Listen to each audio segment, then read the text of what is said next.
والبنية الصحية تتعزز في الجهة الشرقية مصلحة جديدة للإنعاش الطبي بمستشفى الفارابي وأسرة إضافية أخرى بمستعجلات المركز الاستشفائي محمد السادس، وخط هاتفي للإسعاف الطبي 140 هو مركز لاستقبال مكالمات المرضى للتدخل السريع، مروحية خاصة بالجهة الشرقية.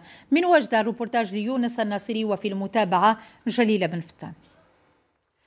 الإسعاف الطبي جوا أصبح ممكنا اليوم بالجهة الشرقية وجدة. مروحية مجهزة بلوازم طبية، هي ثاني مروحية بعد مراكش، متخصصة في نقل المرضى المستعصية حالتهم. وجدة استفادت أيضا من سيارة إسعاف متطورة بطاقم طبي ينتقل إلى منازل المرضى كلما تلقوا اتصالا على الرقم 141 التابع لمركز ضبط المستعجلات. نشوفوا كيفاش نتكلفوا به، إما بوحدات استعجالية متنقلة، يعني سيارة إسعاف يعني بمثابة مستشفيات صغيرة متنقلة، وإما بحال هذه المروحية اللي تتشوفوا، مروحية طبية هي الثانية على الصعيد الوطني، ويوم الأحد إن شاء الله غتحط ديال العيون. بمستشفى الفارابي بوجدة مصلحة جديدة للإنعاش الطبي ترى النور بطاقة استيعابية تصل إلى 8 أسرة وتجهيزات طبية متطورة يشرف عليها طاقم طبي ذو كفاءة عالية، ذلك لتعزيز الخدمات الصحية لساكنة الجهة.